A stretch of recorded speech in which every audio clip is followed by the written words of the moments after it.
Hello, and welcome to the Sidekick Critic Podcast. My name is Andrew Crosby, and I am delighted to be your host for this new film and entertainment industry podcast. In 2022, I discovered that I have a absolute love for film. I joined the AMC A-list. I went and saw 41 new releases on top of seeing a couple re-releases and whatnot. And I learned that it's not just a passion for watching movies, but also a passion for talking about them. And as a result, I'm starting this podcast, The Sidekick Critic. Now, you may be asking yourself, why Sidekick Critic? Where does that name come into play?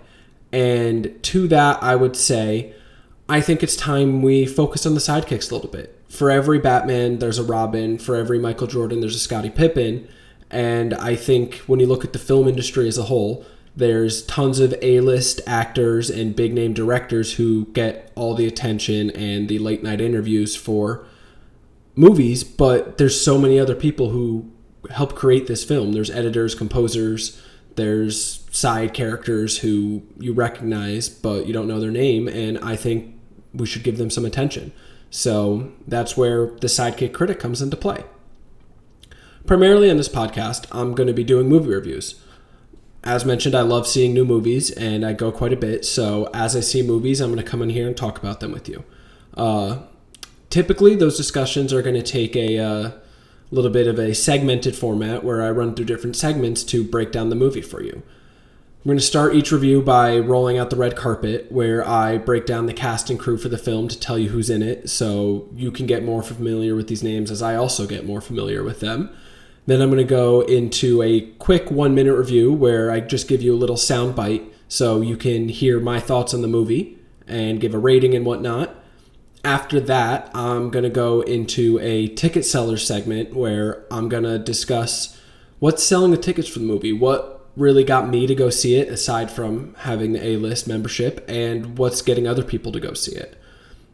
On the flip side of ticket sellers is going to be a segment I'm calling flops, where movies are often called flops, and I'm going to tell you why. What's the downside of this movie? What might people not like from it? A lot of times for a movie to be labeled a flop, it comes down to the box office, so I'm going to do a by the numbers segment where I break down the numbers, the budget, the box office, opening weekend, and essentially tell you how numbers tell the story of a movie. Those first few segments, roll the red carpet, 1-minute review, ticket sellers, flops, and by the numbers will all be spoiler free. You can listen to that part of a movie review without having the movie be spoiled. From there, we're going to get into a little bit of a spoiler segment where I start with an in-depth review. I'm going to recap the plot, and I'm going to look at some deeper themes of the movie and kind of dive into it from a wider perspective. Then I'm going to award some awards for a film where I talk about who was the best of the film, who might have been the worst, and look how a movie might do come award season. I love award season, so I'm always going to be watching movies with that lens on. And in vein with awards is going to be an award I hand out to every movie I see and review, which will be the Sidekick of the Flick Award. And that's going to be essentially the point of this podcast, where I find a sidekick for the film, someone who's not getting the late night interviews and not the star of the movie and deserves recognition. And I'm going to break down their role in the film. I'm going to break down what else they've done in their career, whether I've seen it or haven't seen it. And hopefully I can interview them and get more of their thoughts and influences from what went into their work for not just the movie I'm reviewing, but other movies as well. And those will be my segmented discussions for movie reviews. I'll also use a lot of those segments as I watch movies at home. I think on Letterboxd I'm at around 700 movies seen, but there's still so many classics I haven't seen that I'd like to. So from time to time I'll come on here and I'll talk about those movies I've watched at home with you. And then also I'm going to do some special episodes where maybe I rank the movies I've seen so far in a year. I look ahead in the film industry at what's coming next, or I talk about award season. I'm a huge fan of award season. The Oscars are coming up in March. I'm very much looking forward to it. So I'll be here to talk about it with you and give you my thoughts on who were the snubs and who deserves more recognition and who got all the recognition they deserved. And that's going to be pretty much what you can expect from the Sidekick Critic Podcast. Like I said, I love talking about movies, so I'm going to try to be here posting at least one episode every week for you as I recap movies in the film industry at large. And I hope you will join me for this journey as I start this new podcast and learn the ins and outs and find my groove with it. I'm really looking forward to talking about movies with you. Please make sure you follow me at Sidekick Critic. You can find me on Instagram, TikTok, Twitter, where I'll post clips and keep you up to date on what's coming with our feed. And be sure to subscribe on YouTube at Sidekick Critic. That's where all my full episodes are going to be posted for now. So if you're looking for a full episode, a full review on a movie, YouTube at Sidekick Critic. And that's pretty much going to be the intro. I'm excited for the movie review I have for you today. Today's movie review is for M3GAN, the new release from Blumhouse, just about, I think it came out the second weekend in January. I would say more right now, but I'm going to save that for the discussion. So thanks for stopping by, and here's our review for M3GAN. Okay, so we are here today to talk about the latest release from Blumhouse Productions, M3GAN, M3GAN. As I said, we're going to break into segments to discuss this movie. So our first segment is called Roll the Red Carpet, where I'm going to roll out the red carpet and tell you who's in this movie, who would be at the premiere for it, and all that stuff so you can know the names behind some of your favorite movies. First up, like I said, this movie is made from Blumhouse Productions, who did films like The Purge. They did a couple Paranormal Activity films, a couple Insidious, M. Night Shyamalan's recent Glass. Very big name and even growing name in the horror production side of the film industry. Blumhouse makes some really good movies. I'm typically not a horror fan, but I gave it a shot with M3GAN.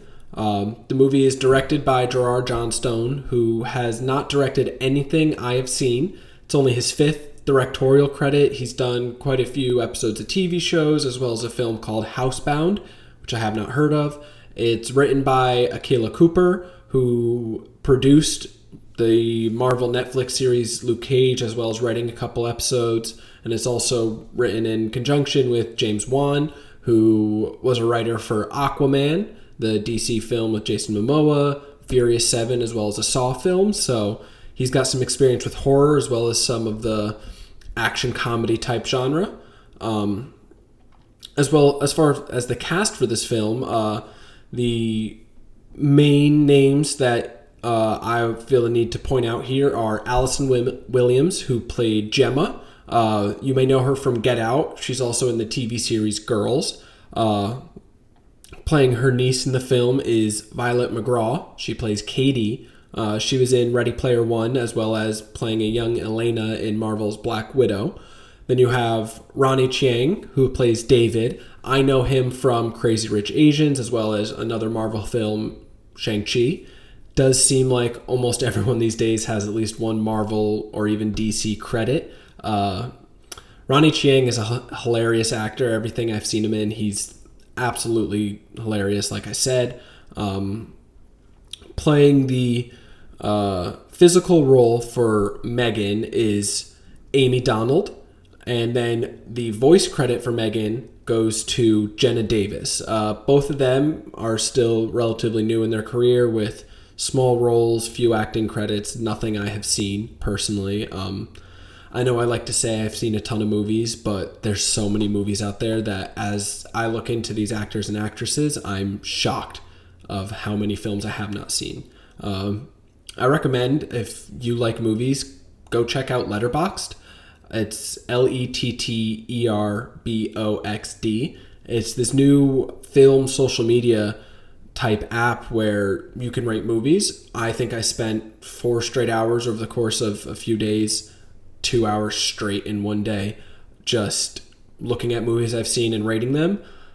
I went through most of the movies I've seen. It's hard to find all of them, but I was up to, I want to say 650 to 700 movies, which is a lot and sounds like a lot, but there are so many movies out there. So back on topic, rolling the red carpet. That's the main cast and crew that I think you should know about for this film. And then we're going to go into my 1-minute review. So my 1 minute review for this movie is it is a blast. It is so much fun. It's the most fun I've had at the theater this year, and probably the most fun I've had at the theater going back to August, I think, when I saw Bullet Train. It's just a really good time. Not as scary as the trailer made it out to be, or coming from Blumhouse Productions. If you know that name, you know their horror films. It's not really horror. It's more of a comedy. Kind of a twisted comedy with some horror aspects, but if you're worried about the film being too scary for you, that's not the case at all. As someone that traditionally doesn't like horror films, I loved this. I think everyone should go see this. I think it's going to be one of the most fun movies of the year. A huge surprise, and they're already talking about doing a second, and I cannot wait. I will be there probably opening weekend for the second, as I was opening weekend for this. And that's the 1 minute review for this film. It's fantastic. I'm going to give it an 8.2 out of 10. Already a contender for my top 10 movies of 2023. We'll see how many I see this year. I know there's some big releases coming up, but I loved this film. Our next segment, as we mentioned, is ticket sellers. What's selling tickets? That's what this segment is all about. What is getting people into theaters? One of the biggest things getting people into theaters for this movie is the trailer for it. There's this scene in the trailer where M3GAN is going to go kill someone and dancing down the hallway. It's hilarious. It's a great scene in the film, and I know for a fact that's getting people into it. I think for people who are horror film aficionados, just the name Blumhouse Productions is going to get them in the film. They are great. The Purge movies are cult classics. People love them, as well as Insidious, Paranormal Activity. So I think you have two groups of people going to see this. Now three. You have the group that sees the trailer and thinks, oh, that actually looks kind of interesting and funny. I'm going to go check it out. You have the horror film fans who are going to go check it out. And then this movie has great word of mouth. It's people are talking about this film, and people are going to go check it out because of that. And that's what's selling tickets for this film, in my opinion. I was there opening weekend, like I said. I saw the trailer. Instantly, the people I see movies with, when we go through trailers, we're giving thumbs up or thumbs down. This had 2 thumbs up from all 3 of us. We were so excited, and this movie lived up to our expectations and far exceeded it, in at least my case. And the flip side of ticket sellers is flops. Why might the movie flop? Let me start out by saying this movie's not a flop. There is no way. No one is calling this a flop. No one will be calling it a flop. This movie is a massive success for Blumhouse Productions. It's huge for the scale of what the movie was. But because we're talking about what could bring it down a bit, I think just the fact that it has a horror aspect to it. I don't think it's a scary movie, but the trailer kind of portrays it as scary.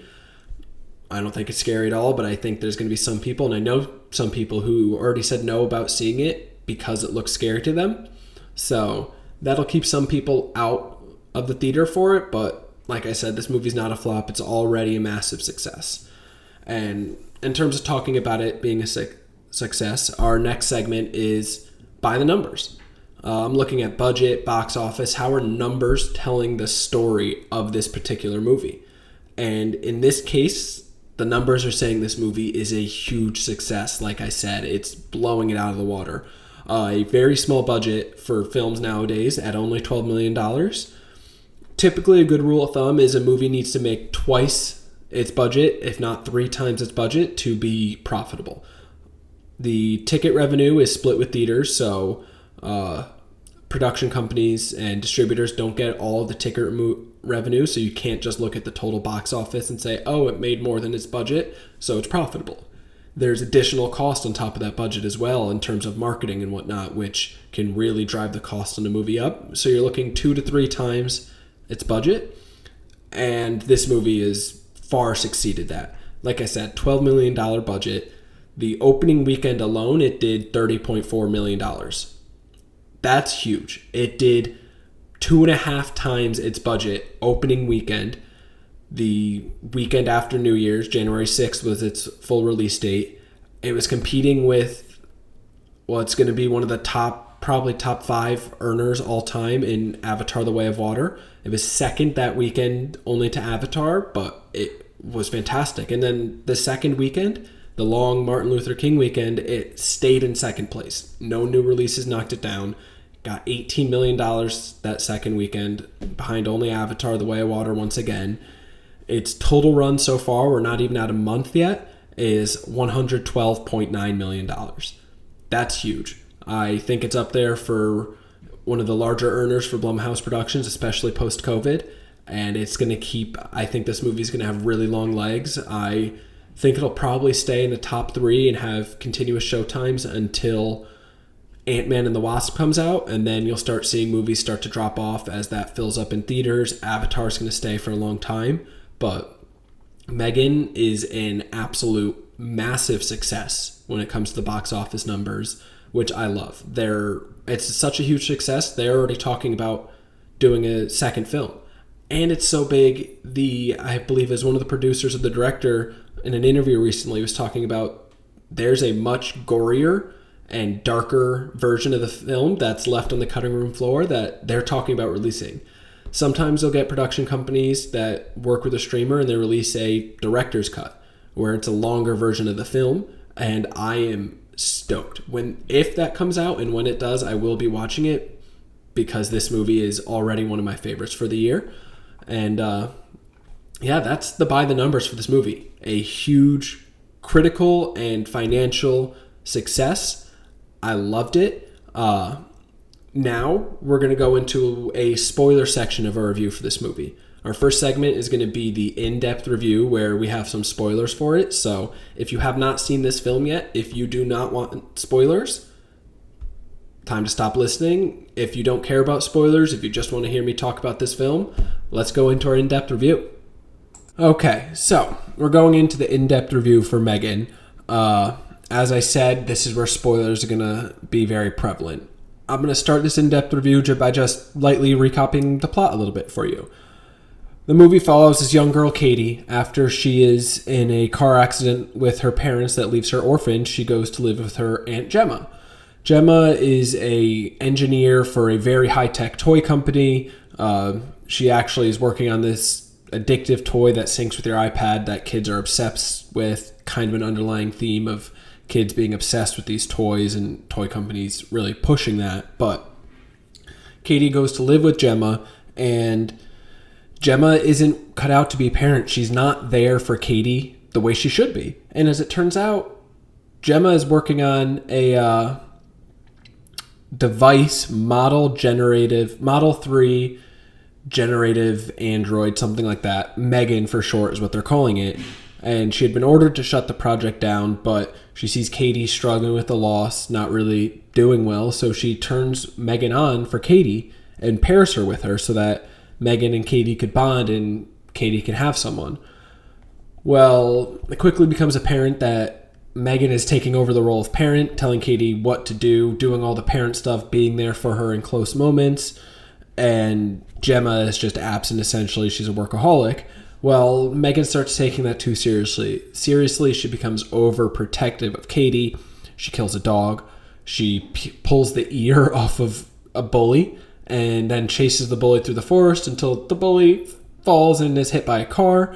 She kills the neighbor with garden chemicals and a nail gun, just becoming to do way, way too much. And Gemma starts to notice these strange things happening and realizes, M3GAN's not as safe as I think she is. She's tapping into other devices, becoming too much for Gemma to handle. And this whole time that M3GAN and Katie are bonding, Gemma's also trying to sell M3GAN to the toy company, get them to invest in it and make this a brand new toy. So Gemma has a lot riding on this, not only her niece that she loves, but she's not good at showing it, but also her whole career.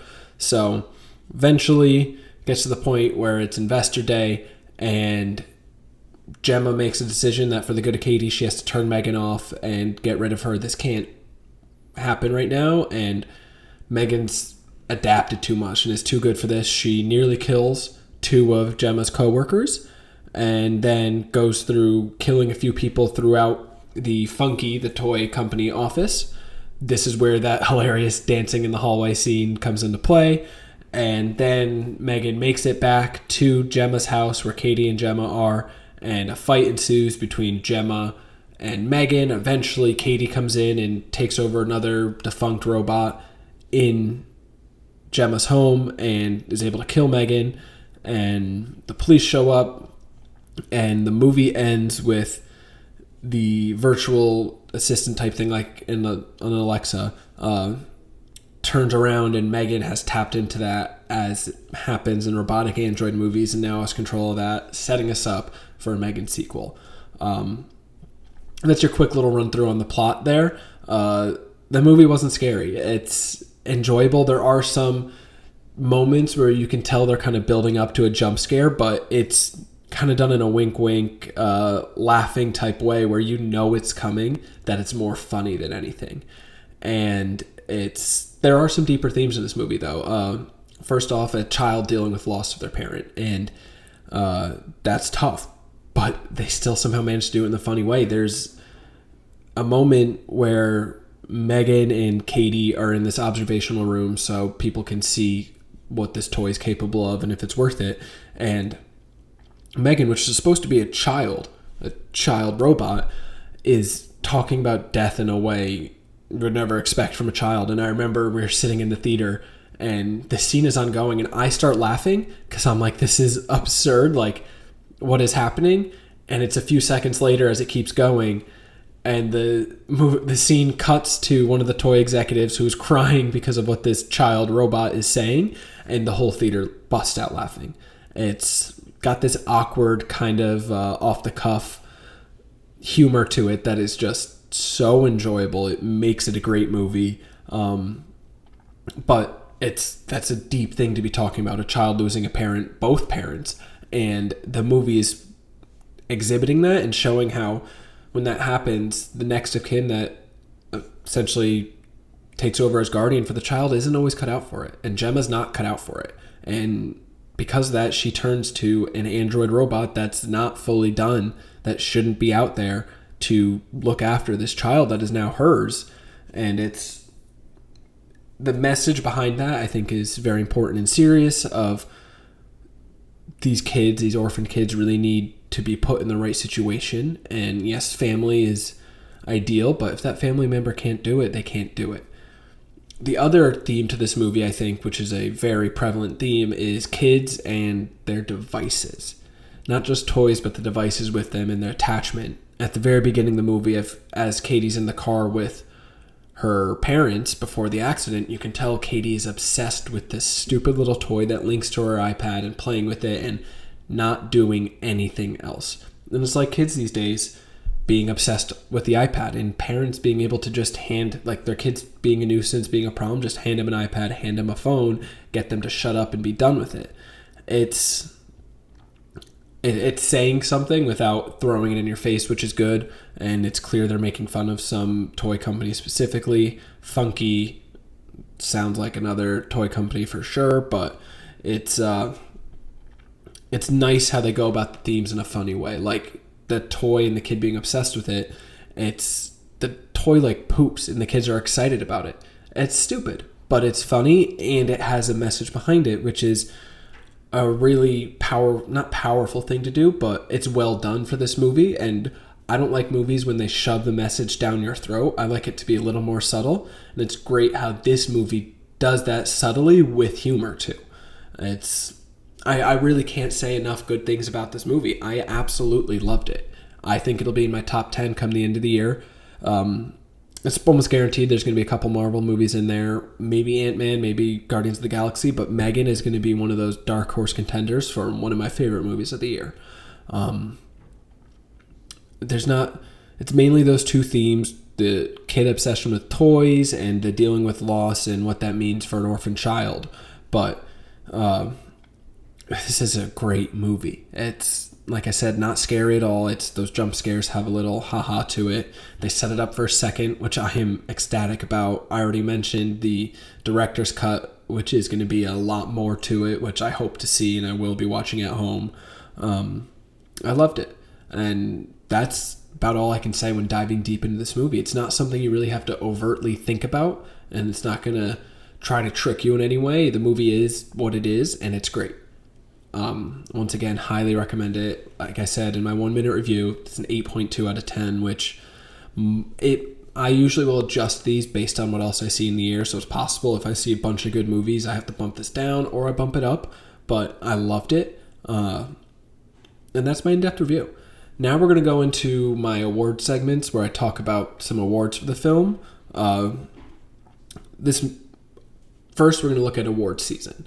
I don't think this movie is going to get anything come award season. I believe it missed the window for the Oscars and whatnot. It's a 2023 release, so it'll be next year.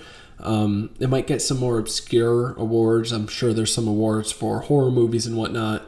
But I don't think it's going to win like Best Comedy at the Globes. It might not even be nominated. But this movie is going to stick around. It's going to be one we talk about for years. People eventually will see at home one day. They're going to love it. They're going to talk about it for days. They're going to tell their coworkers to watch it.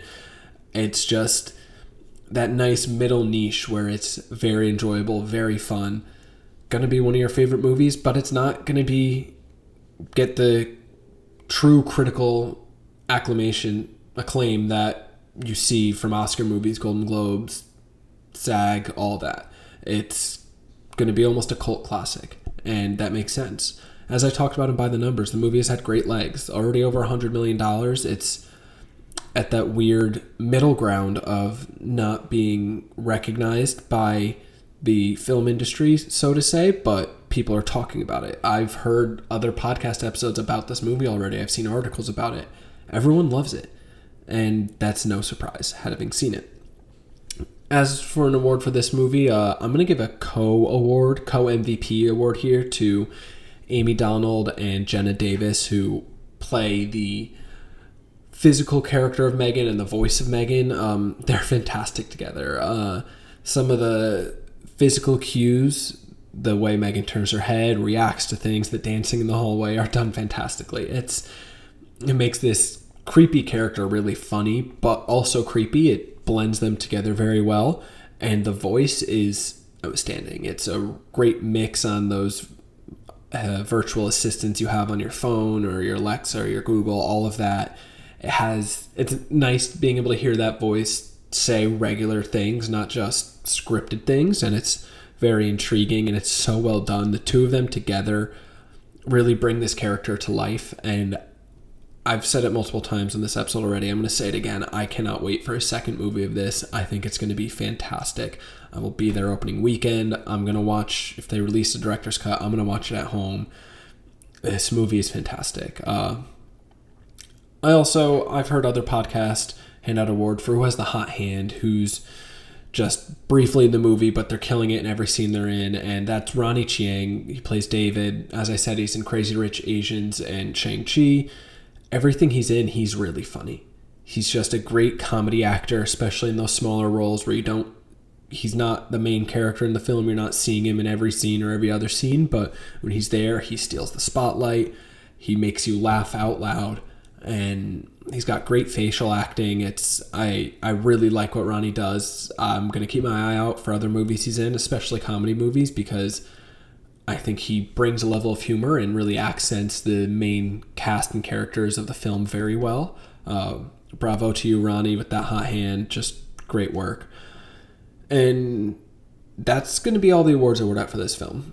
Some films are going to have more awards. Some will have less. This one just has the 2 awards and not much to do with award season.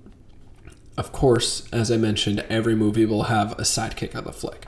A personal award that I'm awarding no matter what, whether I love the film or hate it. This one, of course, I loved, but I'm going to award it, bring attention to someone who's not the main. You're not seeing them on the movie poster. You're not seeing them get late night interviews. And for M3GAN, the sidekick of the flick is going to go to writer, and it's screenplay by, on the credits, Akilah Cooper.